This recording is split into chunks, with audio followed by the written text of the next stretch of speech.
Olá, estamos aqui para o estudo da lição dessa semana, que nos fala trabalho missionário altruísta. E pela graça de Deus vamos aprender mais essa lição. O texto da palavra de Deus nos diz assim: De ninguém cobicei a prata, nem o ouro, nem a veste. Vós mesmos sabeis que para o que me era necessário, a mim e aos que estão comigo, estas mãos me serviram. Tenho-vos mostrado em tudo que, trabalhando assim, é necessário auxiliar os enfermos e recordar as palavras do Senhor Jesus, que disse: mais bem-aventurada coisa é dar do que receber. Atos 20, 33 a 35. Então nós vemos aqui o exemplo do apóstolo Paulo, um homem que entregou a sua vida em favor do evangelho, né? Paulo, ele não exigiu apoio financeiro para fazer a obra de Cristo, para realizar o trabalho missionário. Não exigiu apoio financeiro como recompensa do seu trabalho. E embora ele tenha reconhecido esse direito, né, para os missionários, para os que trabalham para a obra do Senhor, ele tinha esse direito de exigir esse apoio financeiro, esse apoio do ministério, mas ele não buscou essa recompensa em forma de salário. Ou outros bens, né? Como ele diz aqui no texto. Então o apóstolo Paulo preferiu ser um obreiro autossustentável, preferiu ser um obreiro voluntário, né? Mesmo sabendo que existiam irmãos ali da igreja primitiva que tinham condições de o auxiliar de forma financeira, irmãos que estavam dispostos até a sustentá-lo, né? Colocando as suas propriedades à disposição de Paulo, mas ele renunciou a todos esses direitos, né?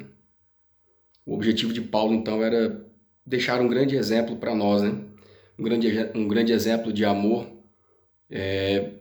pela obra de Cristo, um grande amor pela causa de Deus, pelas almas, fazendo um trabalho voluntário, fazendo um trabalho missionário altruísta, de forma abnegada, trabalhando por si só, né? Para se autossustentar, para não ser pesado a ninguém, conforme ele diz, né? Ele tinha a máxima de Cristo em sua vida, né? Melhor é dar do que receber, né? Então, o apóstolo Paulo aqui está demonstrando que o seu coração não estava nos bens, né? Não estava no dinheiro. Ele não tinha como objetivo acumular bens aqui nessa terra. O seu objetivo não estava nas coisas que a obra poderia lhe proporcionar, né? Mas o seu coração estava na obra de salvação de almas. O seu coração estava no serviço em prol das almas, da salvação das pessoas para o reino de Cristo. O Espírito de profecia nos diz assim: não devemos falar ao povo apenas por palavras, mas tudo o que diz respeito à nossa pessoa deve ser um sermão para eles. Então aqui estamos vendo o grande exemplo do apóstolo Paulo, né? Aquilo que ele pregava, aquilo que ele falava, ele vivia, né? Estamos vendo aqui então o poder do exemplo pessoal. O apóstolo Paulo então pregava e vivia o que pregava. E também nós devemos ter o mesmo desejo, ter a mesma iniciativa, né, de pregar o evangelho e vivermos esse evangelho, que é a melhor forma de pregarmos, né, é vivendo na prática aquilo que pregamos, né? Isso será uma grande influência para a vida de muitas pessoas que estão desejosas de ouvir a palavra de Deus, podem ver a palavra de Deus através das nossas ações, através dos nossos hábitos, através das nossas práticas, verão que Cristo habita em nossos corações e assim poderão seguir também o exemplo que possamos dar a elas. O primeiro tópico nos fala sobre um milagre divino. Então, Paulo, a questão A, fala que Paulo, depois de passar por Éfeso, ele saiu então se dirigiu para Macedônia e depois ali de exortar a igreja, de exortar as pessoas, de pregar o evangelho naquela cidade, ele decidiu ir para a Grécia. Ali foi para a Grécia e passou meses ali pregando o evangelho, e ali na Grécia novamente foi perseguido pelos maus judeus, né, pelos judeus que perseguiam a causa de Cristo. E agora então ele foi para a Ásia, junto com seus auxiliares, né?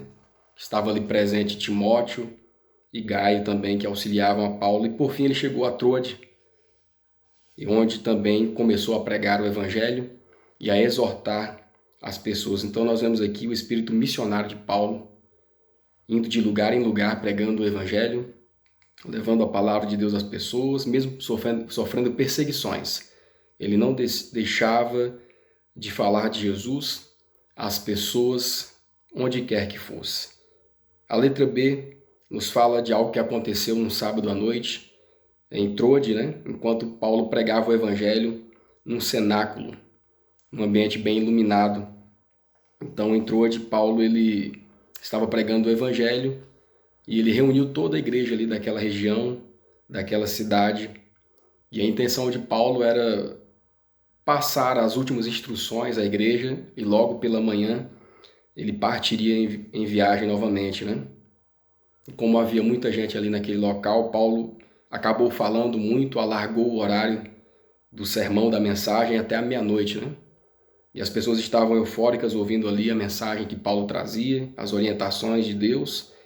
E um jovem, por nome Eutico, estava sentado na janela, né? E agora estava em profundo sono e de repente ele caiu do terceiro andar. E ele morreu, né? E aquela multidão correu alvoroçada, viu aquele rapaz já morto.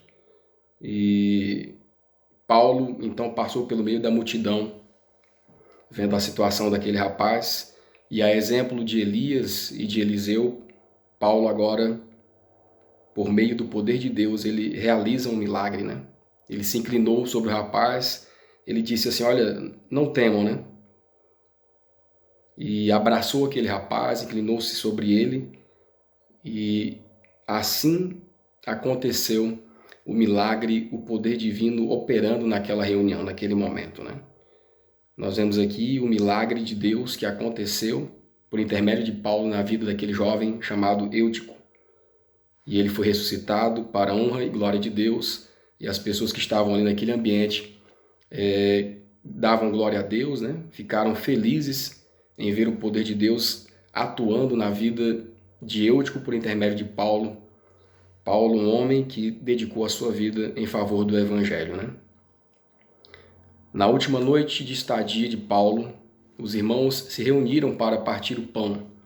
O fato de o amado mestre deles estar prestes a partir provocou um ajuntamento maior do que o normal. Reuniram-se num cenáculo no terceiro andar. Ali, na sinceridade do próprio amor e cuidado por eles, o apóstolo pregou até a meia-noite. Um jovem chamado Eutico estava sentado numa das janelas abertas. Nessa posição perigosa, adormeceu e caiu ao solo.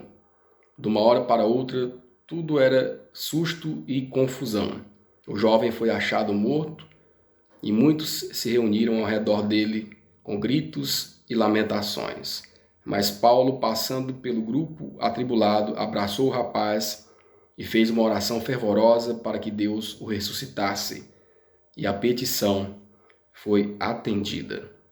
Então nós vemos aqui o exemplo do apóstolo Paulo e também o exemplo desse jovem, né, que foi ressuscitado, e também o perigo, a situação de estarmos em situações perigosas, né, como jovens, como pessoas que dizemos que seguimos a Cristo, podemos nos colocar em situações perigosas, né, mesmo estando dentro da igreja, podemos estar em situações em que podem nos levar a uma queda. Mas o poder de Deus pode nos restaurar. O poder de Deus pode transformar as nossas vidas, pode nos refazer, nos trazer de volta a termos uma vida de comunhão com Deus, uma vida que possa ser um exemplo para as demais pessoas, uma vida agora transformada pelo poder do Espírito Santo. Que Deus nos abençoe para entendermos a sua palavra. O segundo tópico nos fala numa missão para Cristo. E a letra A nos traz algo importante. Nos fala do momento em que Paulo ele se separou momentaneamente dos seus companheiros de viagem, de obra missionária, para fazer algo importante, né? Paulo ele se separou momentaneamente de seus companheiros de viagem para tirar um momento a sós com Deus, né? Com o objetivo de ter um momento de reflexão.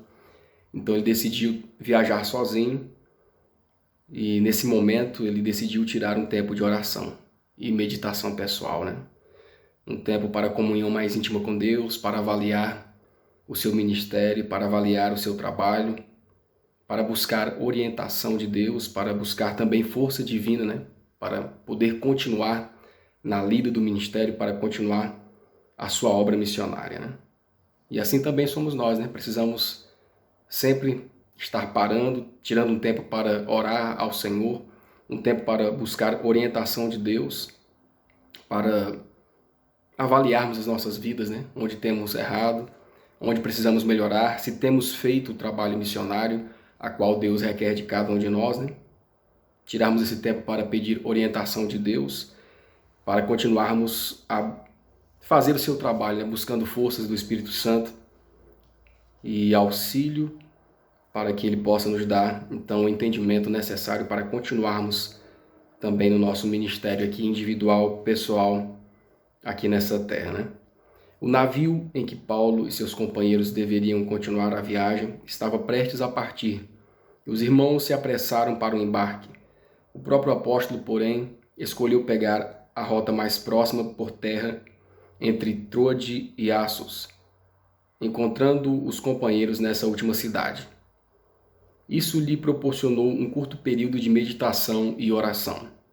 As dificuldades e perigos relacionados à próxima visita a Jerusalém e a atitude da igreja ali para com ele e sua obra, bem como a condição das igrejas e os interesses da obra do Evangelho em outros campos, foram temas para fervorosa e ansiosa reflexão, e aproveitou essa oportunidade especial para pedir forças e orientação de Deus. A letra B vem nos falando o trajeto que Paulo fez, né? Paulo pretendia então ir a Jerusalém, estar ali em Jerusalém nos dias de Pentecostes, para passar aquela festa com o povo de Deus, para passar aquele período ali com os discípulos, com os outros apóstolos, para se orientar e desenvolver o trabalho pela qual o Espírito Santo estava propondo em seu coração também, né? Então Paulo estava indo para Jerusalém e ele passou por várias cidades, né? Assos, Mitilene, Trogilo, Mileto e Éfeso novamente.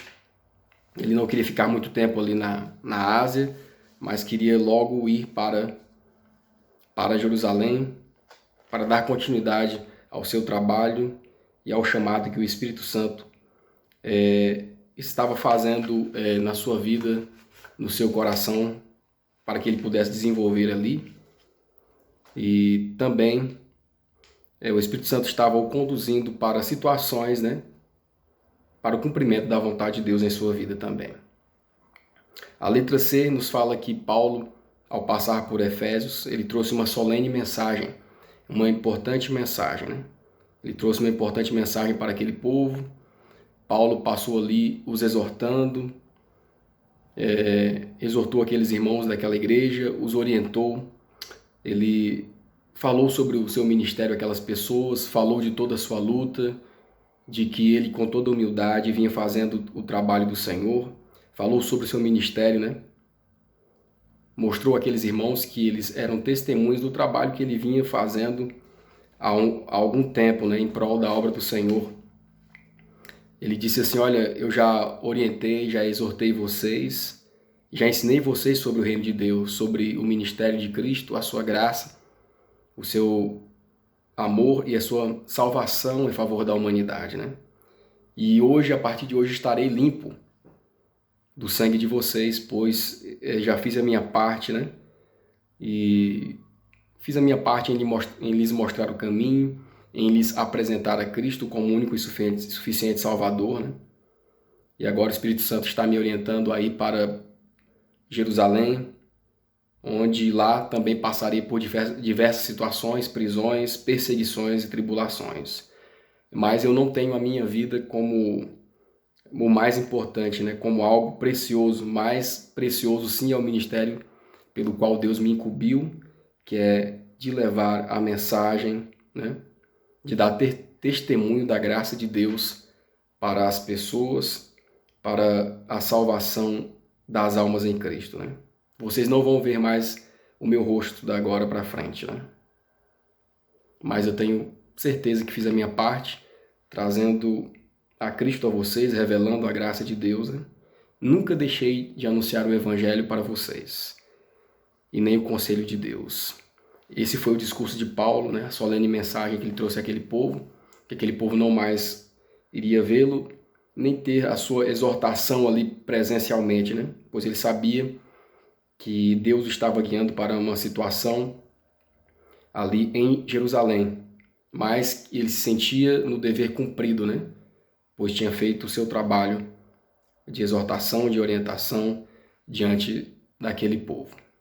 Paulo não pretendia dar esse testemunho, mas enquanto falava, o Espírito Santo, o Espírito de inspiração desceu sobre ele, confirmando os próprios temores de que aquele seria o último encontro com os irmãos efésios. A letra D nos fala agora o que os líderes pastorais precisam ter em mente. Atos 20 e 28. Nos dias atuais, os líderes da nossa igreja, né? Os líderes pastorais, o que devem ter em mente? Olhai por vós mesmos e por todo o rebanho sobre que o Espírito Santo vos constituiu bispos, para apacentardes a igreja de Deus, que ele resgatou em seu próprio sangue. Então aqui está o conselho do apóstolo Paulo, aqui está a orientação, o conselho de Deus, da sua palavra, a todos os líderes pastorais da obra do Senhor, né? A todos aqueles que foram chamados para a sua obra. E a todos aqueles que também foram chamados individualmente, né? A todos os cargos da igreja também, né? Aqueles que têm o seu cargo na igreja, que desempenham com afinco o seu chamado também, do maior ao menor cargo na igreja também. Esta orientação serve para todos nós, né? E principalmente para os líderes da obra do Senhor, né? Olhai por vós e também pelo rebanho, né? Devem cuidar com afinco do rebanho que Deus deixou nas suas mãos, né? Pelo ministério que vocês foram chamados, né? Pelo ministério que é trazido à sua vida, né? Nunca deixar de orientar, de exortar o rebanho, de ensinar, de corrigir, assim como o apóstolo Paulo fez aqui aos Efésios, né? Então esse foi o exemplo do apóstolo Paulo ao exortar as igrejas, ao cuidar do rebanho por onde ele passava, deixando aqui um grande exemplo para os líderes do ministério da igreja do Senhor, né?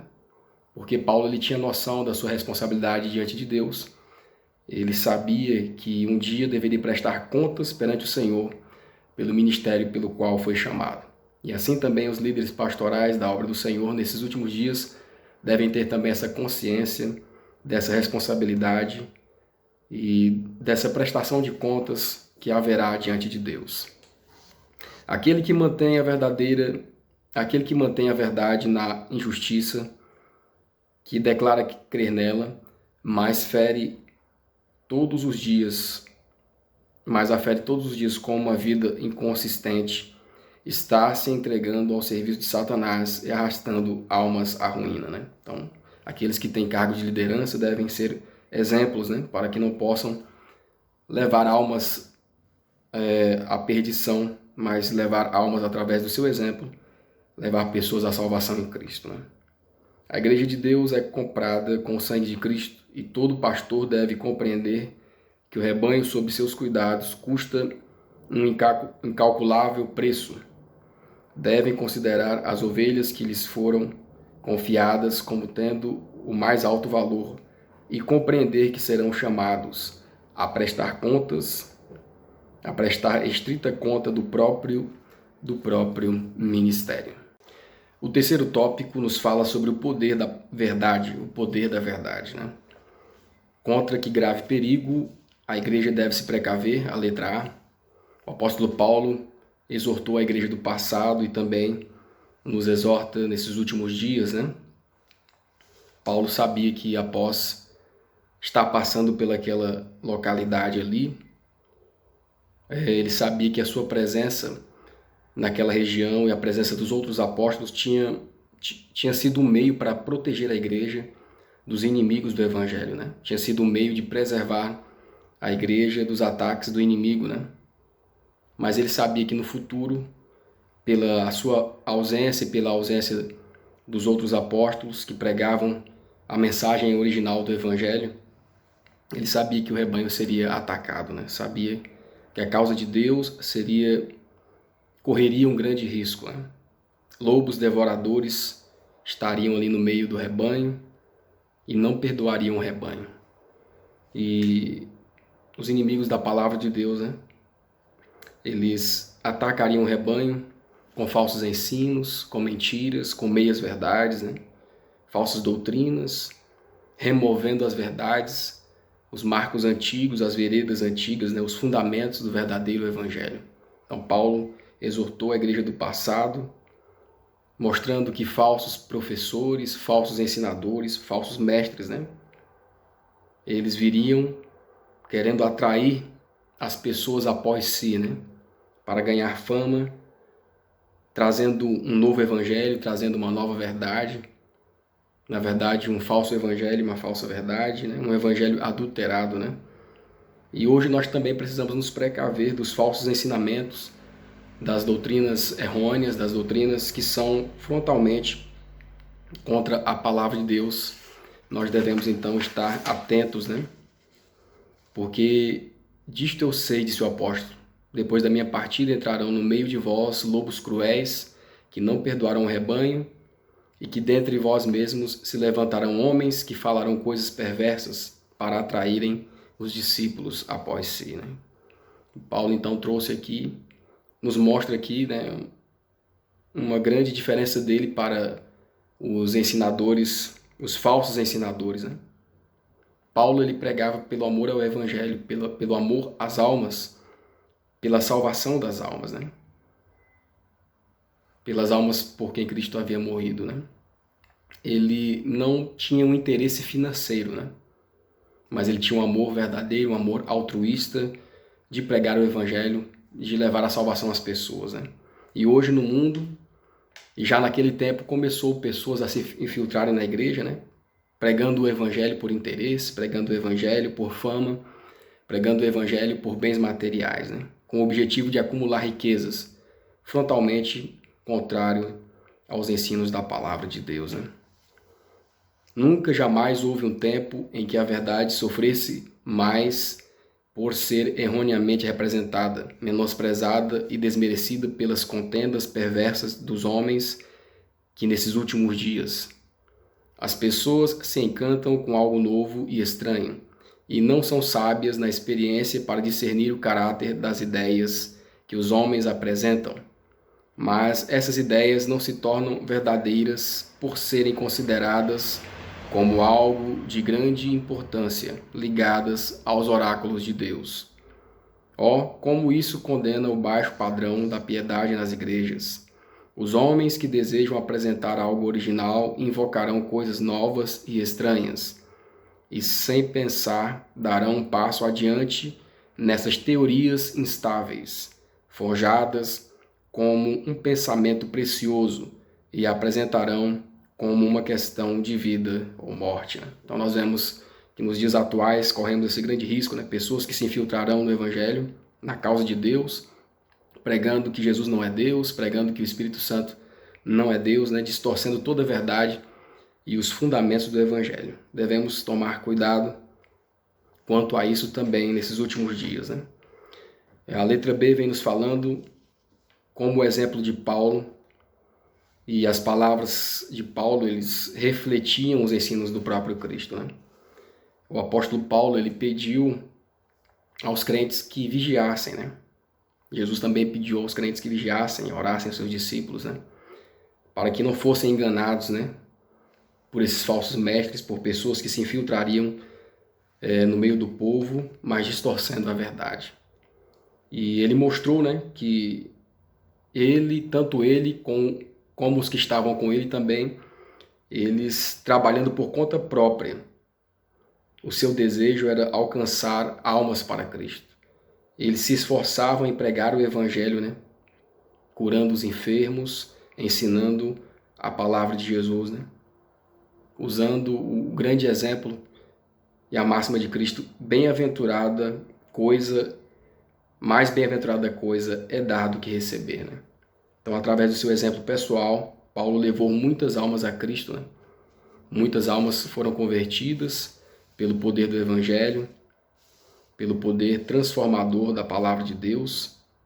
E Paulo, ali, através do seu trabalho simples, através do seu trabalho voluntário, ele pôde também alcançar muitas pessoas, né?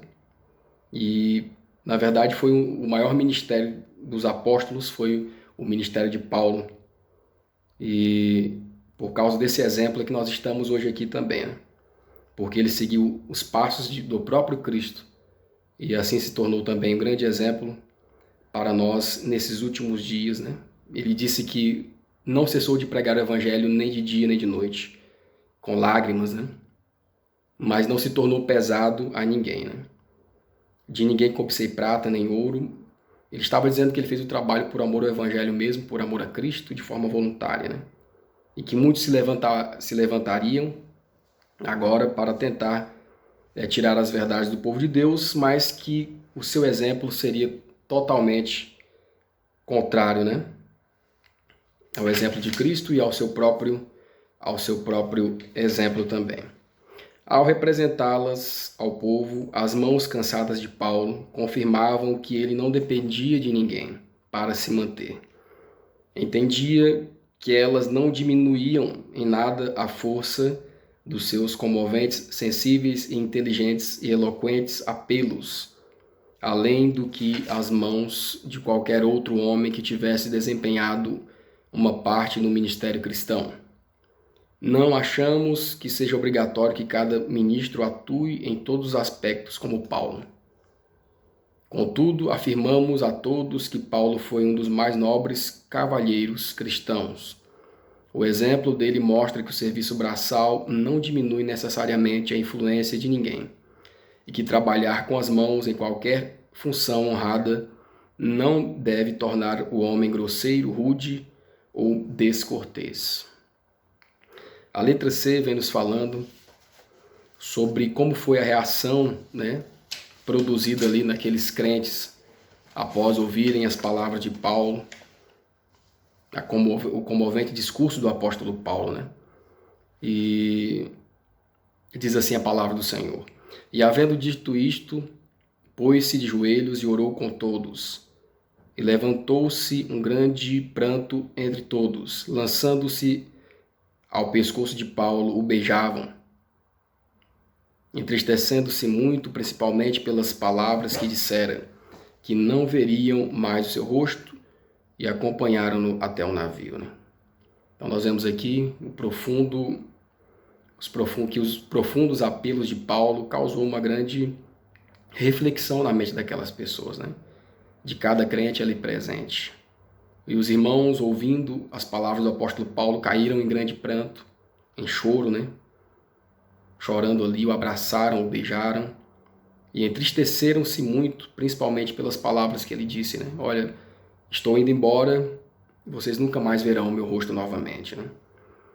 E com certeza muitas pessoas ali naquela ocasião se converteram também, né? Depois de serem tocados pelas palavras de Paulo, pelas orientações, admoestações e exortações que Paulo trouxe ali para aquela igreja, né? Que possamos também compreender um pouquinho dessas verdades que Paulo trouxe, que vigoram até os nossos dias também. O quarto tópico nos fala destemido e determinado. A letra A do quarto tópico nos mostra que enquanto os missionários viajaram, Paulo recebeu uma advertência na cidade de Tiro, né? E é ali o que eles fizeram depois. Então o apóstolo Paulo continuou a sua viagem missionária com seus auxiliares, passou por várias cidades, né? Rhodes, Pátara, até chegarem em Tiro. E em Tiro eles encontraram os discípulos e ficaram ali por 7 dias, né? E naquela cidade o Espírito Santo usou os discípulos daquela cidade a orientarem a Paulo para que ele não subisse a Jerusalém. E passado aqueles 7 dias, os discípulos acompanharam Paulo até a praia, e todos se colocaram de joelhos e oraram ao Senhor, né? Colocaram a vida do apóstolo Paulo nas mãos do Senhor. Mesmo assim, Paulo continuou a viagem, mesmo tendo sido orientado a não subir a Jerusalém. E depois, a pergunta B fala que eles viajaram para outra localidade, né? Depois da cidade de Tiro, Paulo e seus auxiliares, eles viajaram para Ptolomaida, né? Ficaram ali um dia, encontraram os discípulos daquela cidade ali também, e logo embarcaram rumo a Cesareia. E em Cesareia ficaram na casa do evangelista Filipe. Ele tinha 4 filhas jovens, né? E eram usadas por Deus, pelo Espírito Santo, como profetisa. E a letra D vem nos informando, a letra C vem nos falando como Paulo recebeu outra advertência, né, do Espírito Santo, e como ele reagiu a essa nova advertência do Espírito Santo para não subir a Jerusalém, e como nós devemos também nos inspirar na dedicação do apóstolo Paulo em relação à pregação do Evangelho, né? E durante essa viagem missionária, então, ali em Tiro, agora em Cesareia,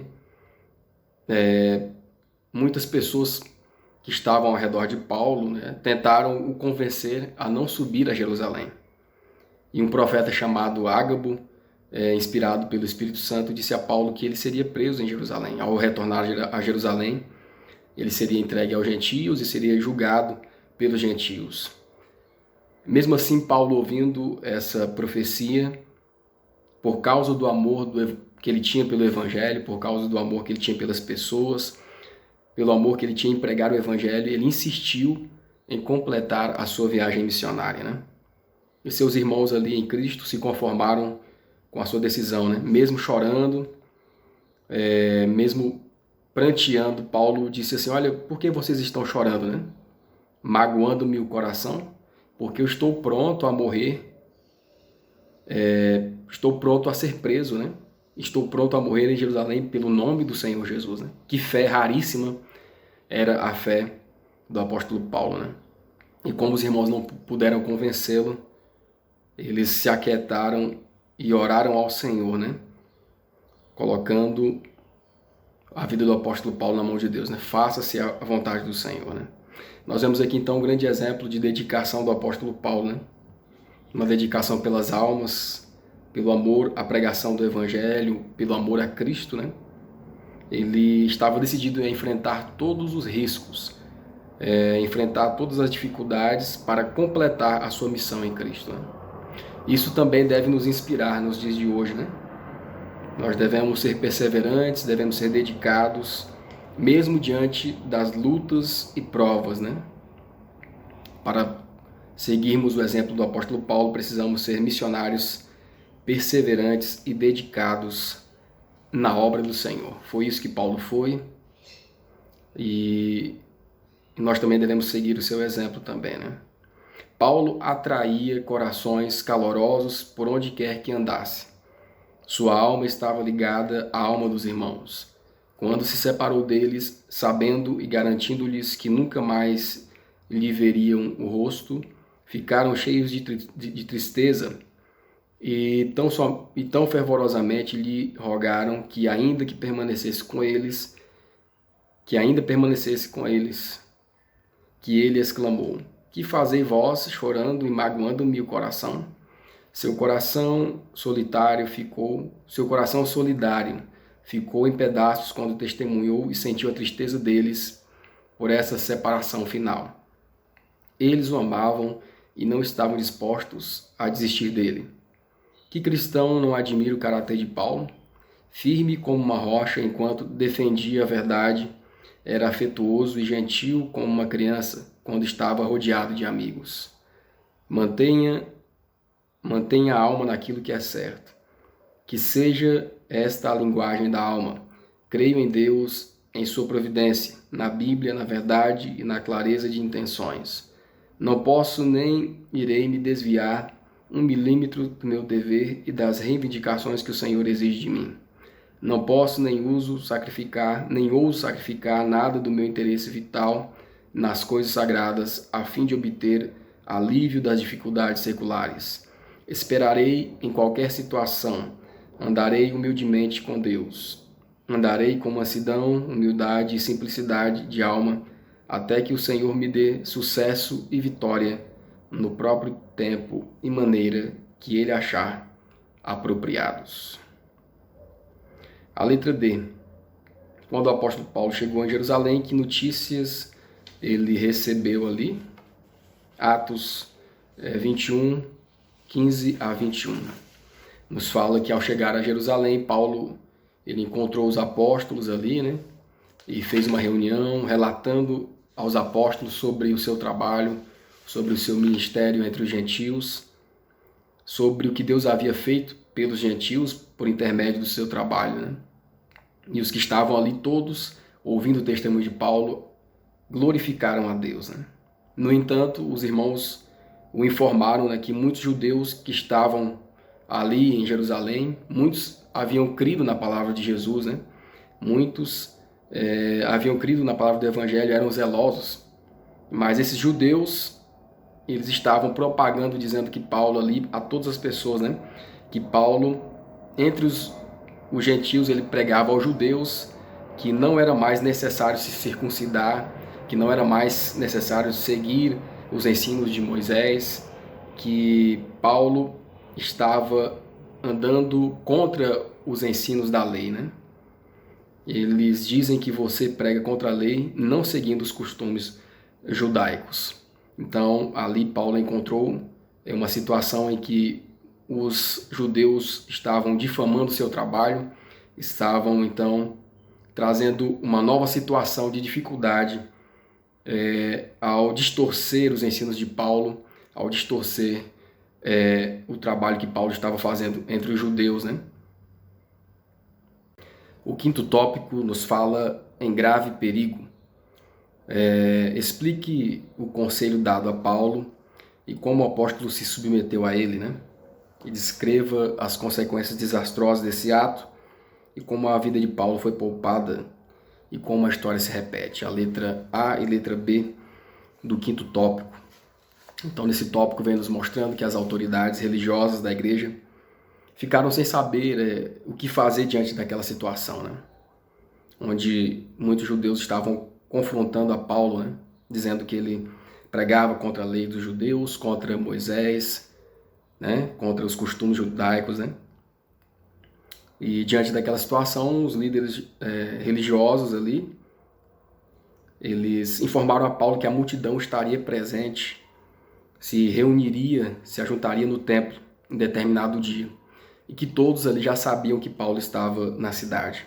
Então eles tiveram a ideia de que Paulo praticasse um ritual, né, do costume judeu. Então eles orientaram a Paulo a fazer um ritual de purificação, para mostrar ao povo judeu que Paulo também seguia, né, guardava também os seus costumes, guardava a lei mosaica também, né, continuava guardando a lei mosaica, né. Infelizmente Paulo ele deu ouvido, seguiu esse conselho não sábio desses líderes e pagou um alto preço pelo seu erro, né? Então, muitos dos judeus que estavam ali, eles tinham visto Paulo pregando contra os rituais judaicos, né, na Ásia, e agora se deparam com Paulo ali, viram Paulo no templo, né, praticando aquilo que ele pregava contra, né? E esses judeus então se alvoroçaram contra Paulo, se lançaram contra ele, e eles falaram assim: olha, esse homem ensina contra o nosso costume, né? Ensina por toda parte contra o povo, contra a lei. a lei de Moisés, no caso, né? E ele introduziu os gregos no templo, né? Profanando esse lugar. Então, os próprios judaizantes, os judeus que haviam se convertido ao cristianismo, foram os que espancaram a Paulo, né? Tentaram tirar-lhe a vida, tentaram matá-lo, né? Tudo isso por causa de uma orientação equivocada dos líderes ali da igreja de Jerusalém, né? E em todo lugar que Paulo passava, ele pregava, ele ensinava aos judeus a abandonar os costumes, né? Da lei cerimonial, dos costumes judaicos ensinados por Moisés, né? Porque já haviam se cumprido na pessoa de Jesus Cristo, né? Já haviam se cumprido na morte de Cristo. Porém, quando ele chegou em Jerusalém, então, ele foi orientado de forma equivocada por esses líderes, por essa liderança, que o induziu, né, a uma prática mosaica que ele mesmo condenava e pregava contra, né? E por ouvir essa orientação equivocada, ele pagou um grande preço na própria pele, né? E no futuro, muitos que se dizem cristãos, perseguirão os verdadeiros cristãos, né? Perseguirão os que ensinam a palavra de Deus do jeito correto, né? Então, nos últimos dias, vai se repetir a história, né? Muitos daqueles que se dizem cristãos perseguirão aqueles que não ensinam conforme eles querem, né? Eles perseguirão os verdadeiros cristãos, né? Perseguirão aqueles que não estão pautados pelo seu ensino, né? Os falsos crentes perseguirão aqueles que estão pautados na palavra de Deus, né? Eles vão tentar inverter a situação, vão tentar inverter falando que a palavra de Deus é de uma forma, sendo que a palavra de Deus é de outra forma, né? Então, da mesma forma que Paulo sofreu perseguições, né, ao tentar ensinar a palavra de Deus do jeito correto, nos últimos dias nós também padeceremos perseguições por pessoas que pregam um falso evangelho, né? Que pregam rituais que não mais são sustentados pela palavra de Deus, né? E os cristãos, os falsos cristãos nos últimos dias vão tentar matar, né, se possível, os verdadeiros cristãos, né? Aqueles que obedecem a palavra de Deus, obedecem o que é o verdadeiro evangelho, né? Então precisamos estar atentos, precisamos buscar orientação divina, precisamos buscar o Espírito Santo a fim de entendermos a vontade de Deus para as nossas vidas.